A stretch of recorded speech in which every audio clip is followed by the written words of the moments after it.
ত্রয়োদশ জাতীয় সংসদ নির্বাচনে এখন পর্যন্ত বেসরকারিভাবে 297টি আসনের চূড়ান্ত ফলাফল প্রকাশ করেছে নির্বাচন কমিশন। বেলা 2:30টার পর নির্বাচন কমিশন ভবনে ইসির জ্যেষ্ঠ সচিব আখতার আহমেদ ফলাফল ঘোষণা করেন। তবে চট্টগ্রাম 2 ও চট্টগ্রাম 4 আসনের ফলাফল ঘোষণা স্থগিত রাখা হয়েছে। এই দুই আসনের ফলাফল পরে ঘোষণা করা হবে। একটি আসনের ফলাফল আগেই স্থগিত ছিল বলে জানান তিনি।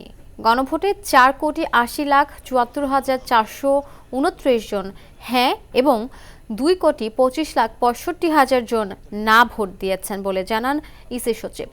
জানান গণভোটের হার 60.26%। তথ্যে বিভ্রাট যেন না হয় সেই কারণে ফল প্রকাশে দেরি হলো। আখতার আহমেদ জানান 297টা আসনের বেসরকারি ফলাফলে ভোটের হার 59.44%। আপনারা গতকালকে থেকে আগে জানতে চেয়েছিলেন যে তাদের কাছে আন্তরিকভাবে কৃতজ্ঞ। পরিবর্তনের পক্ষে হ্যাঁ ভোটে ভোট দিয়েছেন 4,74,429 জন, না 2,25,65,627।